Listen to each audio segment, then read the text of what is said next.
Hello everyone, it's Danny. Very exciting day today because I have new orchids.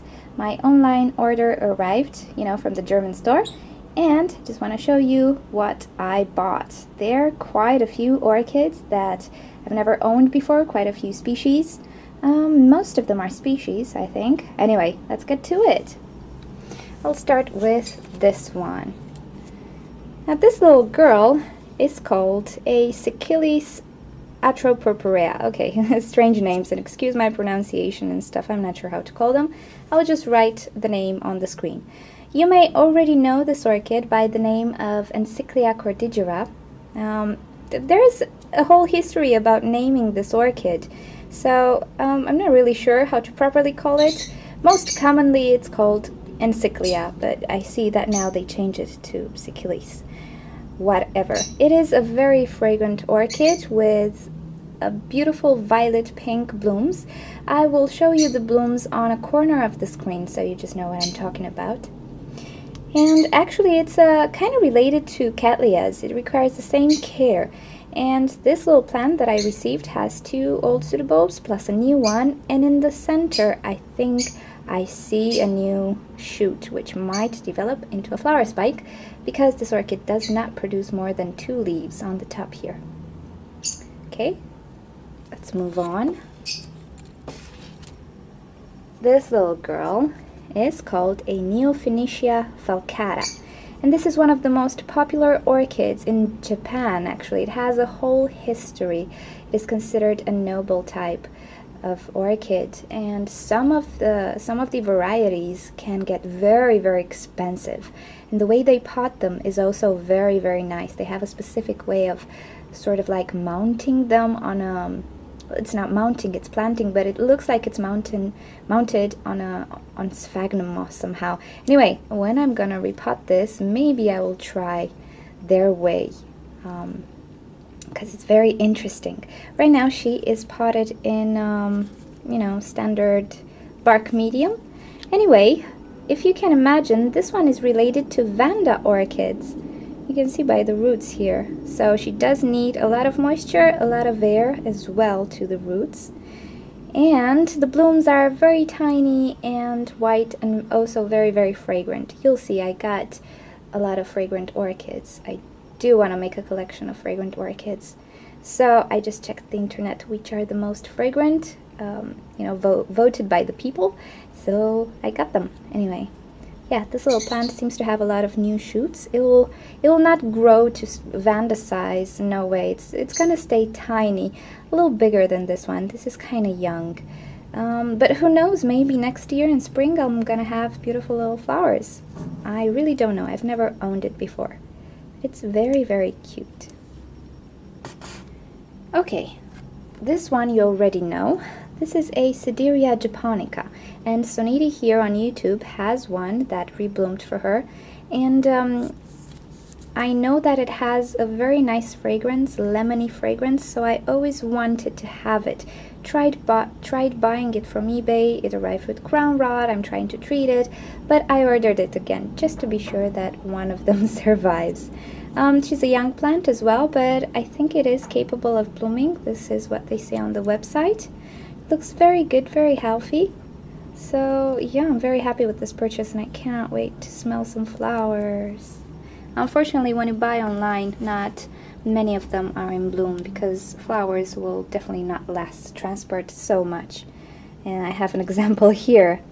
This is a Brassavola cucullata fireworks, and the flowers are a bit damaged from transport, but they still look lovely. And if you can believe it, this plant is also kind of related to Cattleyas. They make a lot of crosses between Cattleyas and Brassavolas to get this beautiful scent.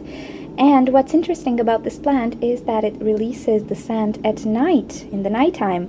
And last night this plant released a bit of a smell which was absolutely gorgeous, very powerful.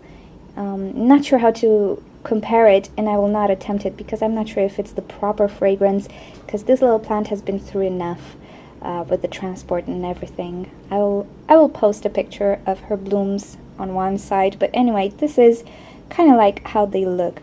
I really love it. She does best hanged because she likes to, you know, fall down like this. But I'll get to repotting these orchids into another video. I cannot repot them all because some of them I think have new sheaths, so I will not attempt to repot them just yet. So yeah, this is the Brassavola. I always wanted to have this. Any fragrant orchid lover should have this, as people say on the forums. There are quite a few varieties. There is also some simple ones. Brassavola nodosa, I think, is the most common one. Doesn't have these long petals, but I really liked this one, and all of them, supposedly all of them, are fragrant, so I really liked this variety, and this is what I got. I really have to repot her because she's in a very tiny little pot that I put into the ceramic pot because it tilts like hell. Alrighty, this is the only orchid that I purchased that is not fragrant, but many of you know it. It is the Phalaenopsis tetraspis C1. Can't see here the name. But it's that type of Phalaenopsis that produces flowers with white and red, and some petals are red, some of them are white. You can have the surprise to have all of them red or all of them white, not sure how to describe it. It's just a very interesting Phalaenopsis that I always wanted to have, and I caught it on stock this time, so yay me, I'm very happy to have it. Bit Bite the Orchid Bug has it. It bloomed for her, so yeah, can't wait for this plant to bloom. She's a young plant as well. Not too tiny, but she's very young.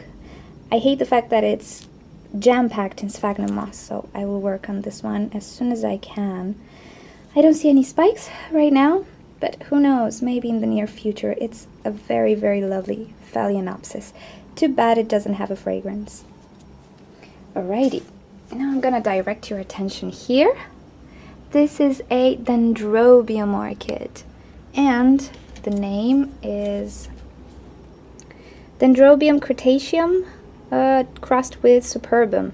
Well, superbum actually is Dendrobium anosmum, which is a species, and it's very fragrant. And Soniti here on YouTube has something like this. It's called Dendrobium nestor, but that Dendrobium is a cross between anosmum and parisi. This one is a different cross, but it's pretty similar from what I saw from the picture. Very fragrant, like cranberries or... well, I'm not sure. You know, everybody describes scent in their own way, so I'm not sure how it's gonna smell, but they say it's really nice and fragrant. This is the type of Dendrobium that loses its leaves before flowering, and I really like the pot it came with. Not much of a fan of the potting medium. Seems to be very rocky, but anyway, I really like to keep it hanged like this, to have, you know, like a cascade of flowers. Who knows, maybe I'm gonna have some flowers in the spring, because right now it's still growing. The tip here is still active, producing new leaves. So yeah, very happy about this.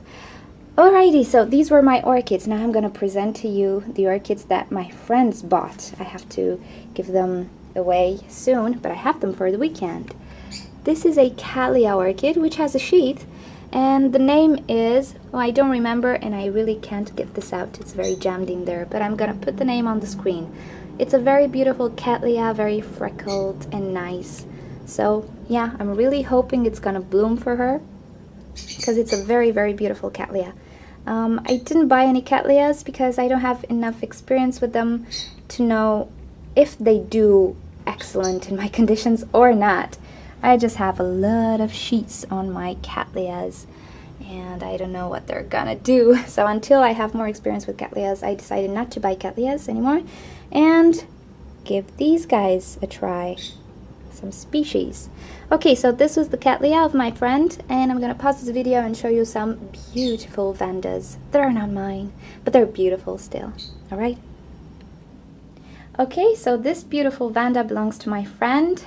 She ordered it along with the Cattleya, and the name is Vanda Dark Spotty. And it's a beautiful Vanda. She had the huge luck to receive it in bloom, and the flowers lasted through transport so well. Look at this girl. She is gorgeous. Gorgeous Vanda. And yeah, very happy she received it like this. She's gonna come pick it up today. So yeah, the plant itself is very healthy, lots of roots, so it was a very good purchase. I love it. And it's not mine. It's okay. It's okay. It's a beautiful Vanda though. I'm really happy I have it with me today to film and to show it to you guys. In case you want it, you know the name now. Okay, and this Vanda was ordered by another of my friends, and the name is Vanda Golden Magic, and as you may guess, it is a yellow Vanda with some spots. You have the picture on the screen now. It's a huge Vanda. I'm not sure how I'm gonna send this through post office, but I'll manage somehow. Yeah, it's a very beautiful Vanda. Too bad it's not in bloom as well. Anyway, guys, yeah, this is my orchid haul this weekend. And yeah, I was lucky enough to have one of my orchids in bloom, not this Vanda, but the Brassavola. So I will see how they do and what they like and how they like to be treated, and I'm gonna do some videos about how to care for them, since they are a species and maybe not so common. You don't really find them in stores. Alrighty, thank you for watching this video. If you want to see more orchid videos or other plants, please subscribe, and I'll see you next time. Bye bye!